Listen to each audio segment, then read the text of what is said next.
7:40 with the Wake Up Call. His name is Leslie Ibsen Rogie, and he is chronicled in a book called Wanted Gentleman Bank Robber.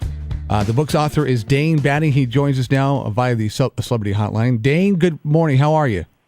Good morning. I'm great. Thank you for having me on. So this gentleman robber was your uncle, part of the family. Yes, Leslie Rogie. Yeah, he's my mother's brother.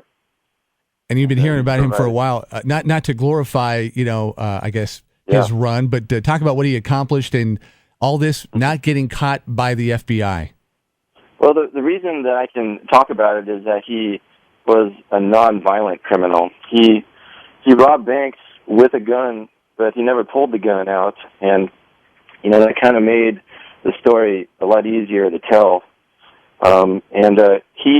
He ended up robbing over 30 banks over the course of about 15 years, and he escaped jail 3 times, with the last jail escape launching him onto the FBI's top 10 list. And closely following that was a show on the America's Most Wanted, where they had an actor play him, and that replayed every couple of weeks until he was captured about 10 years later. So it was a pretty exciting venture. I was going to ask you, if this was to become a movie, who would you want to play him? Did the actor that was on the Fox show, was he anywhere close to what Leslie was like as a person? It was a low-budget rendition. We have a movie producer that's interested right now, and we went forward with a script for the movie, and it was rejected by the production people, so we're starting over again. But yeah, it'll be a movie, but who knows when, Who would you think would be able to give the best performance to give us the essence of who he was? Is there an actor out there? I don't really have a favorite. You ask my wife, and she'll tell you Matthew McConaughey any day.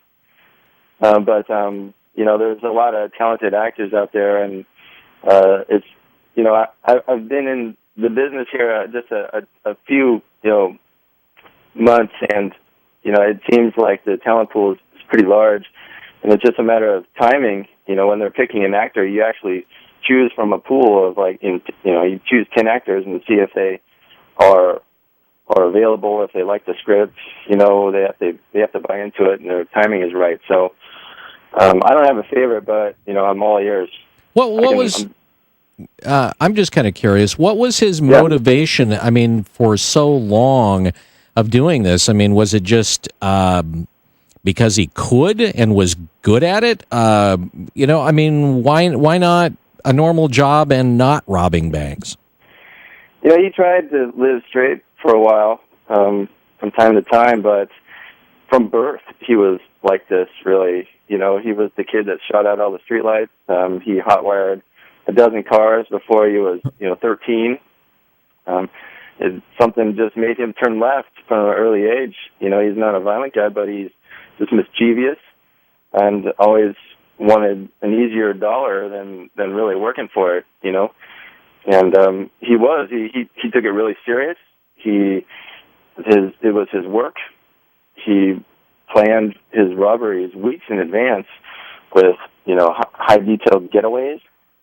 And his goal wasn't to be rich. His goal was just to live comfortably, and so that's what he did. And when he ran out of money or got close to it, he'd go back to work. He gives up in 1995. He's in prison. Yeah.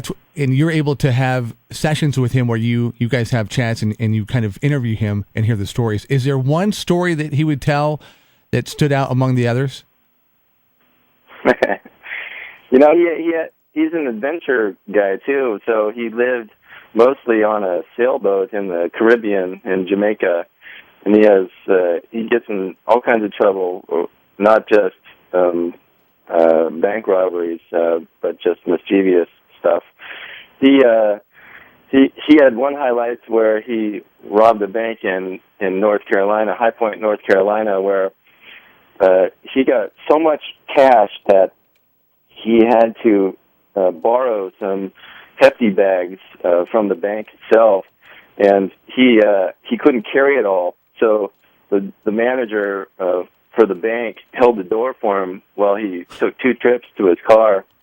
And she could have shut him out at any time, but he's such a nice guy that she sat there and held the door for him. It was the strangest deal.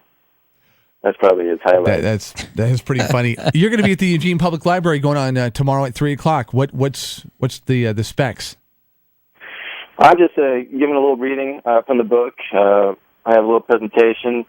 I'm going to show some slides, little highlights of his life and the book, and I have a little preview of my next book that's coming out next year. What's that about?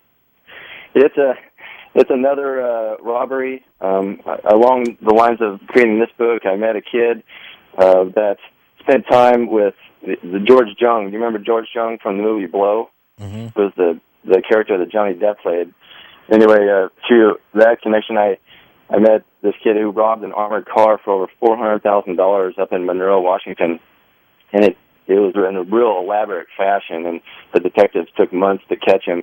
But in writing this book, I realized that it's an addiction story. He was highly addicted to Vicodin. He was a college athlete that got hurt playing for the University of Idaho. Got hooked on Vicodin, and his drug habit took over, and he had to turn to crime to support his family and his habit. Wow. And pretty elaborate story. It peaked in 2008 when he robbed an armored car, and he ended up getting caught going to prison. And I just wrote his biography, and it's going off to the editor here in a week. And he gets out of prison next April, and there's going to be a 2020 interview waiting for him. So we're trying to get the book out on the shelves before the interview happens. But the book tomorrow is Wanted Gentleman Bank Robber at the Eugene Public Library. Dane Batty on the phone with us. Hey, thanks for the time. Good luck with the book.